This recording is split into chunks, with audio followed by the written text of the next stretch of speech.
250-টিরও বেশি design option নিয়ে Walton smart fridge, বোঝে আপনার প্রয়োজন।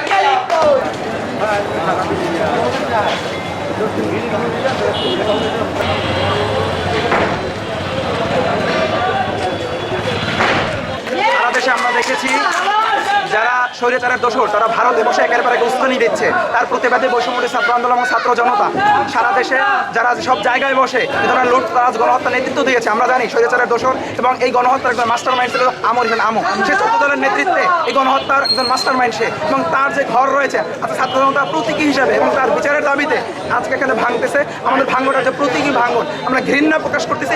সরকারকে আহ্বান জানাবো অতি দ্রুত এই গণহত্যার বিচার করা হোক, তারা শহীদ হয়েছে তাদের পরিবারের পুনর্বাসন নিশ্চিত করা হোক। এই ধারাবাহিকতায় আমাদের পুরো বাংলাদেশে আমাদের জালুকাঠিতে কোনো স্বৈরাচারের কোনো দুর্গ থাকতে পারবে না। তার জন্য আজকে ছাত্র জনতা আমাদের এখানে হাজির হয়েছি।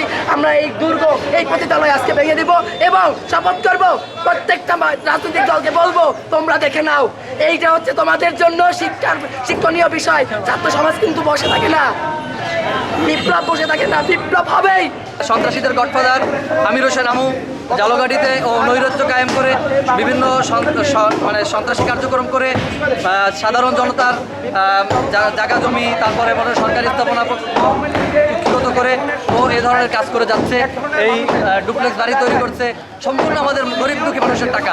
আমরা আমাদের নিজস্ব সম্পদ আমরা উৎখাত এখানে মনে করেন যে গরিব দুঃখীদের জন্য আমরা এই স্থাপনাগুলো দান করব এবং আমরা চাচ্ছি এই সন্ত্রাসী বীজ, এই ফ্যাসিস্ট কায়েম আর যেন বাংলাদেশে না হয়, সেই জন্য আমরা সকল ছাত্র জনতা একত্রিত হয়েছি এদেরকে মোকাবেলা করার জন্য এবং এদের স্থিরতরের জন্য। বাংলাদেশ থেকে আওয়ামী লীগের আমরা স্লোগান তুলেছি একটাই, যে আওয়ামী লীগের ঠিকানা এই বাংলা হবে না। আমরা এই স্লোগানকে সামনে রেখে আমরা এই ধরনের কার্যক্রম করতেছি।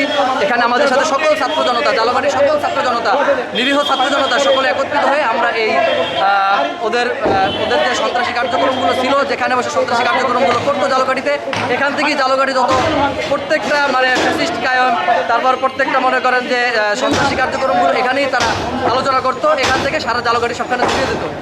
এই কারণে আমরা এখানে এই আমুর এই বাসভবন ভাঙচুর করতেছি।